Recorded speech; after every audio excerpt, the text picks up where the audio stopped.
Alright guys, welcome back to Formula 1 news and a remarkable qualifying session for the Belgian Grand Prix with a great race to come tomorrow, but Ferrari left puzzled as to the gap in pace to Max Verstappen, and Verstappen himself saying that it would be a shame not to convert the results, starting from 15th on the grid tomorrow given the grid penalties, but believes a podium at minimum is on the cards tomorrow. Very much enjoyed your thoughts in the comment section below. Hit the like button if you enjoy, subscribe if you are new as always. Plenty to discuss. Let's dive straight into quali. This was the third practice session where Nicholas Latifi had the fastest Sector 1. This Sector 1 got even faster come to quali. Albon actually had the fastest Sector 1 of the entire qualifying session with about a 30.5. The Mercedes could barely manage, sub 31. We'll talk about Mercedes though in a video in a little bit because that's a whole another kettle of fish. But today we've got to talk Ferrari because I don't think really many people expected after the way the first few races went of this season there would ever be a qualifying session where the gap between the Ferrari, especially given their quali pace so far this year, to the Red Bull was so massive. And it wasn't so massive to Perez, but to Verstappen, like, wow, that guy just put down a marker today, especially given he did it straight from the garage and then went back and had a cup of coffee. So let's dive into quali. Out in Q1 was Vettel, Latifi, Tsunoda, Bottas. Funny thing is, though, Vettel qualified P16 or whatever, but will start from P10 because of all the grid penalties, right? So Bottas, unfortunately for him, didn't really bother finishing his lap. I think if he'd have finished his lap, he was on a decent one, he probably would have got through to Q2 and maybe just, didn't necessarily need to drive Q2 because he's going to start anyway from P14. The Bottas grid penalty thing is a bit of a mess, to be honest, but effectively he lost by not going into Q2 his 148 Grand Prix streak of getting into Q2 or beyond. So that was unfortunate because I could have let him finish the lap, I thought, because I think he would have made it and then just don't come out for Q2. But whatever the case is, he lost that streak. Now, his penalty is not considered a back of the grid penalty. He apparently has two separate 15 place penalties for taking new parts, but neither of them are considered back of the grid, and therefore he qualified 20th, he gets a 30 place penalty, but now he's actually going to start 14th because of the cars behind him actually have a back of the grid penalty. So there was no real reason for Bottas to finish the lap. He was going to be 14th effectively no matter what, but that guarantees a top 10 for these drivers, as of course ended up being the case. But Albon P6 in Q1 and replicated that story. So this is what's happening. There's some gearbox penalties, power unit penalties, but neither document says back of grid, and therefore he starts from P14, which it could have been one extra place for Verstappen and potentially Leclerc, we shall see. But look, Bottas, not generally the best starter. He might be P16 going into turn 1 regardless. Out in Q2, Riccardo, he had the tow from Norris, but it didn't help him. Gasly, Zhou, Stroll and Schumacher go out there, and Schumacher will be right at the back of the grid and Zhou not too far ahead of him. And then this just to look at, right, this is in Q1, but just the max velocities. And this just shows to a certain extent where the cars might be in race trim tomorrow. Yes, we might expect Mercedes and also Ferrari to be slightly better in race pace than they were in quali, but overtaking round here is usually done on the Kemmel straight. That's the most obvious place to overtake. Up ruddy onto the straight, open the DRS, obviously make the overtake happen down there. But if the straight line deficit is this serious, right, Verstappen's on 340 kph, Mercedes, Leclerc 331, obviously that's not going to help by any means. And honestly, it's the Alex Albon Williams that was doing the most damage. He had the fastest car on a straight line of anyone, and it's kind of funny, I've made the joke before about the fact that Williams have no idea how to generate downforce, but what that does mean is that the car is, basically has no drag either. So in Sector 1, they were the fastest car, but would lose way over a second in Sector 2 to the front runners. But, Ferrari, that's the big question of today. Where were Ferrari in pace? Because this is the weekend where if they want to actually make a championship of this, they've got to start fighting back, especially with Mercedes kind of floundering. They need to cement themselves as P2 in the constructors. But, it's not looking so good for them. Even Carlos Sainz, I thought, was going to get some sort of penalty when he seemed to make an interesting move blocking up Fernando Alonso on the outlap. I guess that never really got investigated. But also this from Leclerc, where Ferrari made an interesting decision. As you can see, Leclerc's tyres here, brand new.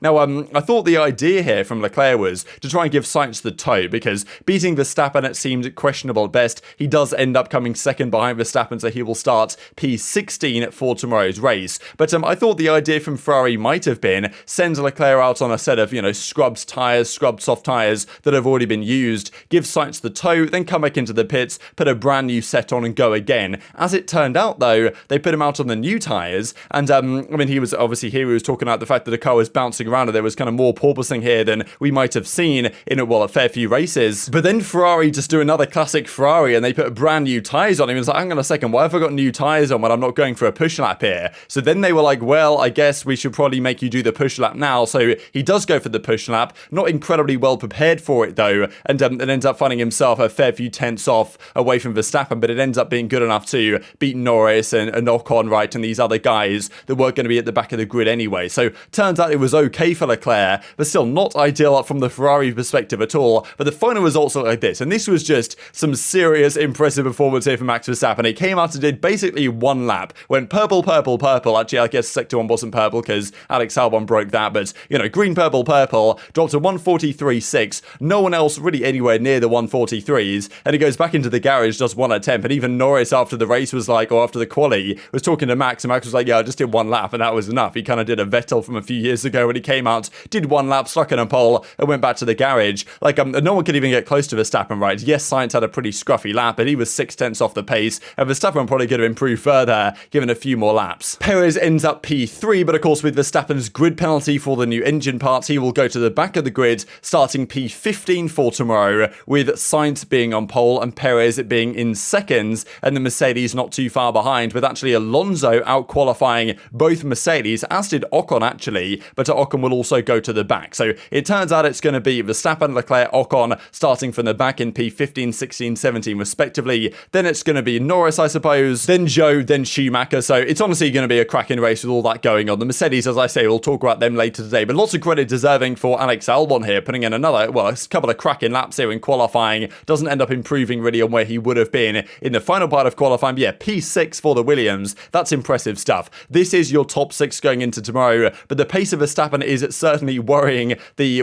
Ferrari guys, and also Sainz is understandably very concerned because we know Perez not only has a Red Bull underneath him, but also has an incredibly rapid car in a straight line. Rather advantageous around a circuit like Spa, as I talked about earlier with the Kemmel Straight. Verstappen is like, look, what can we do from 15th? He reckons a podium is certainly on the card at the very least. And look, simulations, I'm sure they're doing them in the garages and stuff, indicate that with the pace that Verstappen has, like it could be even more. He went from P10 to win by like 10 seconds with a spin back in Hungary. Like, look, maybe P15 is too much to ask, but a convenient safety car, and the win is certainly on the cards for Max tomorrow. And of course, Leclerc is even further behind Max, right? He starts one place further behind, and probably with the lower straight line speeds, might have a harder time overtaking, especially against Alfa Romeos or Williams or whatever, right, that have, you know, pretty rapid in a straight line than Max will. So that's also another disadvantage. So I'll share what Leclerc had to say here, and he was like, yes, we are worried about the pace that Max has. Yeah, and I mean, there's